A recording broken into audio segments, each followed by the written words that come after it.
طبعا هو اللي حصل غير متوقع، يعني النهارده كمان، يعني سيبك من الموسم. احنا عارفين الاهلي من اول موسم هو مش كويس. مش كويس يعني. وكل شويه بنتعشم ان الامور تتحسن لحد ما وصلنا للمرحله النهائيه، مرحله ال6 ماتشات اللي احنا من خلالها هنحسم الدوري.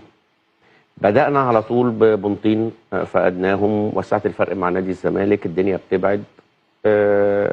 بتعدي ماتش سموحه، بتيجي النهارده الزمالك بيلعب قدامك، بيتعادل، فبتجي لك الفرصه ان انت تكسب، وعندك ماتش الاهلي والزمالك اللي جاي ان انت ممكن بيقرب الدوري. ايوه.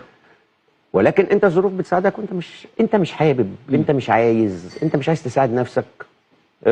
زي ما احنا شفنا، ما فيش يعني، هات لي واحد يقول لي النادي الاهلي النهارده قبل الماتش يقول لك الاهلي هيتغلب 3. احنا قلنا بعد المباراه خلاص حماس، شفنا الجمهور النادي الاهلي اللي كان في المدرج وهو بيحتفل بتعادل نادي الزمالك، ده في حد ذاته والناس قاعده عماله تتنطط وفرحانه ان عندهم ثقه. دي ثقه في اللعيبه.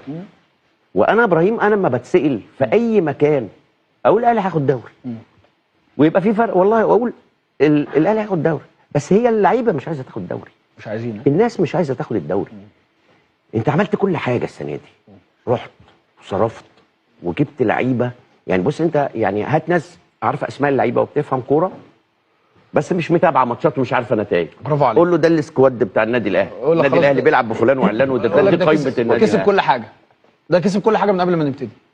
واحنا قلنا الكلام دوت، رغم ان احنا ما يصحش ان احنا عارفين ان الكوره فيها كل حاجه وي، بس انت من الاسماء قلت لا خلاص بقى، الكوره مش اسماء، حط هي امكانيات. انت هي اسماء احنا عارفينها وعارفين امكانياتها، فكون ان الناس دي تتجمع وتبقى موجوده، لو كل واحد طلع امكانياته هتشوف حاجه تانية خالص. يعني ما فيش حد يعني مفيش حد بيلعب. النهارده امام عاشور بينزل، حاسس ان امام عايز ينزل خالص مش امام بس.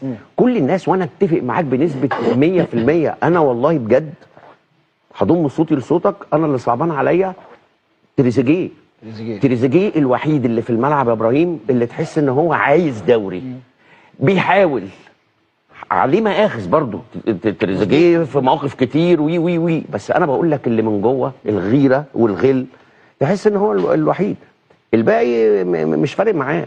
يا جماعه لازم نبص في مرايه ونشوف احنا عملنا ايه، ونشوف الناس اللي مروحه بيتها ديت شكلها عامل ازاي، والناس اللي بتتفرج الاهلاويه في التلفزيونات عامله ازاي. احنا كلنا مصدومين، احنا في حاله صدمه لان احنا بنقدم لا شيء من اول السنه، وبنطمع وبنثق في اللعيبه. لما